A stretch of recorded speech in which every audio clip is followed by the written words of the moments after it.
Assalamualaikum warahmatullahi wabarakatuh. A'udzu billahi bismillahi alhamdulillah. Salatuhu wa salamuhu ala Rasulillah Sayyidina Muhammad ibn Abdillah wa ala alihi wa sahbihi wa mawalah, amma ba'du. Puji syukur marilah kita sama-sama panjatkan kehadirat Allah Subhanahu wa taala. Salawat dan salam semoga terlimpah curahkan kepada baginda kita Nabiullah Muhammad sallallahu alaihi wasallam.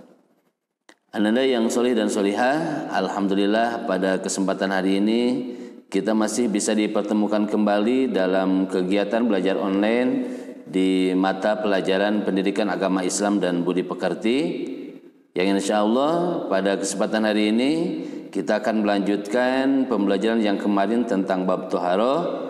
Yang pada kesempatan ini yang akan kita bahas adalah tentang macam-macam hadas. Namun sebelum kita melanjutkan kepada materi tentang hadas, alangkah lebih baiknya kita sama-sama berdoa terlebih dahulu. Semoga apa yang pelajaran kita hari ini itu senantiasa mendapatkan ridho dari Allah Subhanahu wa taala dan menjadikan ilmu yang bermanfaat untuk kita semua. Mari kita sama-sama membaca doanya. Bismillahirrahmanirrahim. Allahumma inni as'aluka ilman nafi'an wa amalan mutaqabbalan wa rizqan halalan thayyiban. Ya Allah, aku meminta kepadamu ilmu yang bermanfaat, amal yang diterima, dan rezeki yang halal lagi baik. Amin ya Allah ya Rabbal Alamin. Baiklah ananda yang solih dan solihah, kita langsung masuk kepada materi tentang hadas. Bisa ananda lihat di layar. Di sini kita akan membahas tentang pengertian dan macam-macam hadas. Hadas adalah suatu kondisi di mana seseorang dalam keadaan tidak suci menurut ketentuan syara atau tata aturan hukum Islam. Jadi bisa Anda ketahui bahwa di dalam bab toharoh, di dalam bab suci, ataupun di dalam bab tentang bersuci, itu tidak akan jauh daripada hadas. Karena toharoh itu salah satunya adalah membersihkan diri daripada hadas. Nah, di sini hadas itu kalau secara langsung adalah sesuatu hal yang menghalangi seseorang untuk melaksanakan ritual ibadah kepada Allah Subhanahu wa taala. Sehingga dengan adanya hadas ini seseorang tidak bisa melaksanakan ibadah kepada Allah secara langsung. Dan itu harus melaksanakan toharoh dulu. Nah, di sini bisa Anda lihat ada pembagian daripada macam-macam hadas. Hadas itu dibagi menjadi dua macam. Pertama ada hadas kecil, yang kedua ada hadas besar. Nah, B di sini dikarenakan salah ketik, yaitu adalah hadas besar. Bisa Anda lihat di buku PAI-nya masing-masing. Insya Allah di sana sudah sempurna tentang pengertian dan juga macam-macam hadas. Di sana sudah dibahas semuanya. Yang pertama adalah hadas kecil. Hadas kecil adalah hadas yang disebabkan karena pertama keluarnya sesuatu dari dubur, anus, dan juga dari kubul atau kemaluan. Ketika ada sesuatu yang keluar dari kubul ataupun dubur, dari anus ataupun kemaluan, itu yang asalnya seseorang mempunyai wudu, maka langsung batalah wudunya. Baik itu dengan cara keluarnya karena angin seperti kentut, atau keluarnya adalah air seperti pipis. Itu hal yang keluar daripada dubur dan juga kubul, itu dapat membatalkan seseorang ketika seseorang punya wudu. Dan dia otomatis itu sudah mempunyai hadas kecil. Meskipun seseorang tidak punya wudu, terus dia kentut, maka secara otomatis dia itu sudah termasuk ke dalam hadas kecil. Bagaimana kalau yang keluarnya itu ternyata bukan air, ternyata bukan sesuatu yang biasa? Contoh seperti ada orang yang pipisnya ternyata yang keluarnya itu bukan air tapi malah batu, makanya suka yang disebut dengan kencing batu. Nah, meskipun yang keluarnya itu ternyata bukan air, tapi dikarenakan keluar dari salah satu lubang yang dua, baik itu dubur ataupun kubul, maka tetap itu menjadikan seseorang tersebut mempunyai hadas kecil. Yang kedua adalah menyentuh dubur dan juga kubul dengan telapak tangan.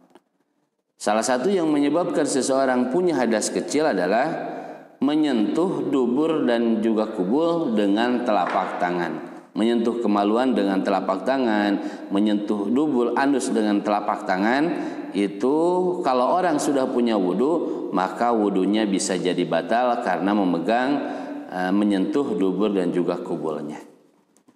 Dan otomatis orang tersebut sudah mempunyai hadas kecil. Yang ketiga, hilang akalnya karena tidur, epilepsi, gila dan juga mabuk.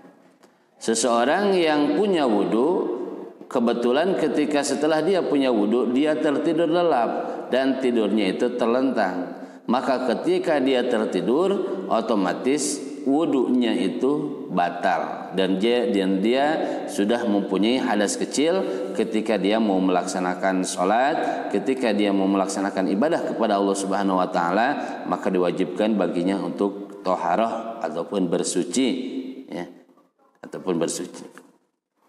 Atau epilepsi, gila dan mabuk, itu sekira-kiranya ini menghilangkan akal, maka itu bisa menjadikan seseorang mempunyai hadas kecil.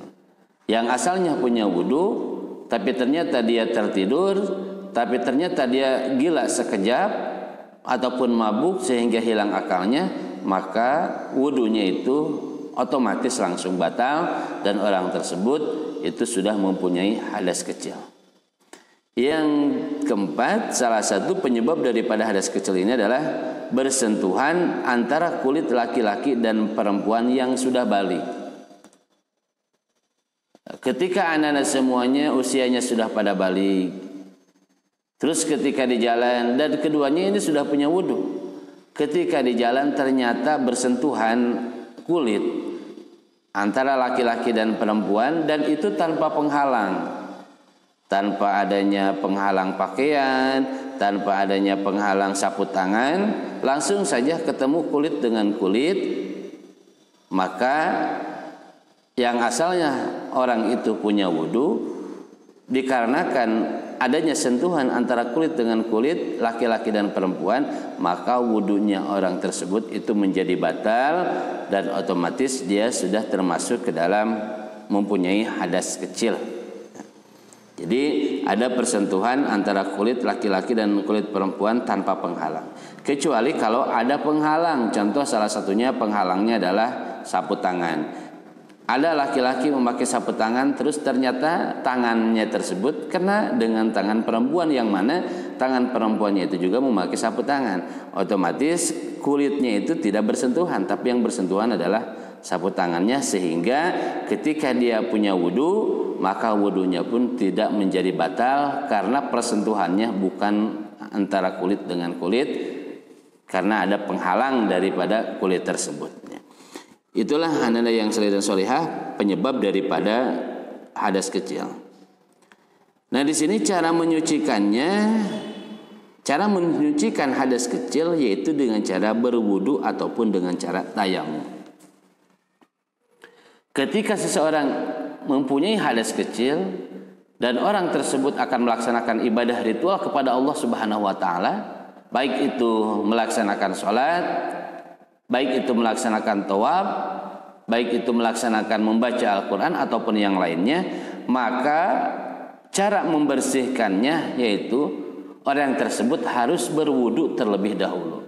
Karena hadas kecil ini bisa dibersihkan dengan cara berwudu ataupun dengan cara tayamum.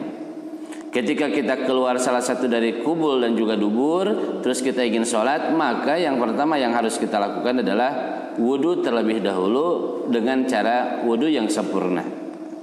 Itu cara mensucikan hadas kecil. Bagaimana kalau sekiranya tidak ada air? Maka ini bisa diganti dengan tayamum. Ini salah satu bentuk cara penyucian daripada hadas kecil ini. Pertama bisa dengan cara berwudu, kedua dengan cara tayamum. Orang yang punya hadas kecil, ketika orang tersebut ingin melaksanakan ibadah kepada Allah Subhanahu wa taala, maka orang tersebut itu diwajibkan untuk melaksanakan wudu. Kalaupun tidak ada air, maka dia wajib melaksanakan tayamum. Lil wasail hukmul maqasid.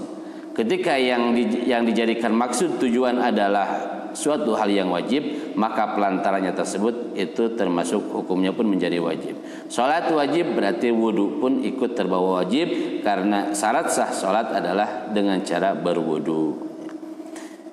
Yang kedua adalah hadas besar. Nah, di sini ada salah ketik, ya saya salah ketik hadas besar sebenarnya ini. Hadas besar itu penyebabnya ada hadas yang penyebabnya adalah berhubungan suami istri. Pertama, berhubungan suami istri. Ketika ada orang yang berhubungan suami istri, itu otomatis sudah mempunyai hadas besar. Sudah mempunyai hadas besar. Berbeda dengan yang tadi. Kalau tadi adalah perbuatan hadas kecil. Kalau ini adalah perbuatan hadas besar, yaitu salah satunya adalah berhubungan suami istri. Berhubungan suami istri ini menyebabkan seseorang tersebut itu mempunyai hadas besar. Datang bulan atau haid bagi wanita. Ketika seseorang datang bulan atau haid, itu otomatis wanita tersebut itu sudah mempunyai hadas besar. Atau keluarnya darah nifas bagi wanita. Darah nifas ini adalah darah yang keluar ketika seorang perempuan sudah melahirkan. Keluar mani atau sperma atau meninggal dunia. Nah, ini salah satu bentuk-bentuk penyebab daripada hadas besar. Pertama, berhubungan suami istri. Yang kedua, datang bulan bagi wanita atau haid. Yang ketiga, keluarnya darah nifas bagi wanita. Yang keempat, melahirkan. Yang kelima, keluar mani atau sperma. Yang keenam adalah meninggal dunia.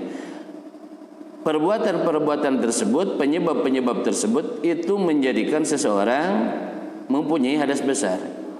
Kalau ada salah seorang yang melaksanakan salah satu kegiatan di atas, baik itu berhubungan suami istri, baik itu datang bulan untuk wanita, baik itu keluar sperma ataupun keluar darah nifas ataupun meninggal dunia, maka secara otomatis dia sudah mempunyai hadas besar. Ketika seseorang sudah punya hadas besar, maka di sini cara menyucikannya berbeda dengan hadas kecil.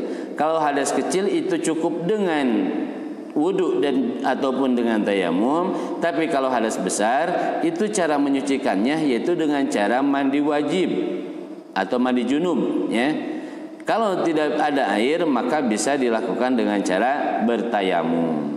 Ini salah satu cara seseorang ingin melaksanakan ibadah kepada Allah Subhanahu wa taala.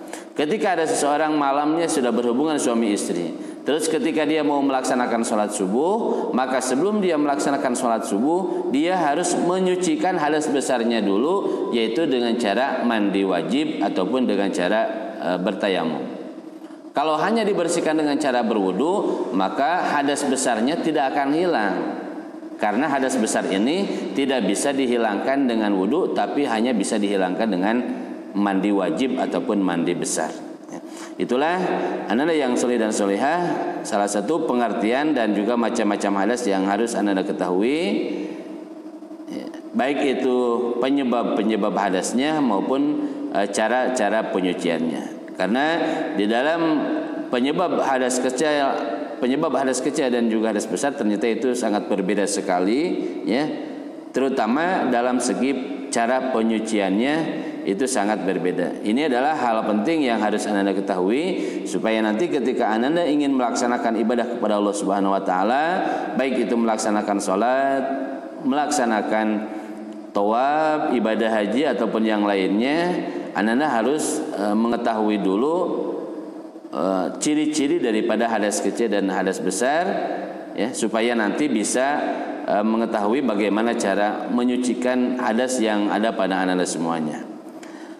Baiklah anda yang soleh dan solihah, untuk pertemuan hari ini Ustaz cukupkan dulu sekian. Mudah-mudahan meskipun pembahasannya tidak terlalu padat ataupun tidak terlalu banyak, mudah-mudahan ini bisa langsung dipahami oleh anda semuanya dan bisa menjadi ilmu yang bermanfaat untuk anda semuanya. Ustaz cukupkan sekian dulu. Kita sama-sama tutup kegiatan pembelajaran ini dengan pembacaan hamdalah secara bersama-sama. Alhamdulillahirabbil alamin, dan doa kifaratul majlis.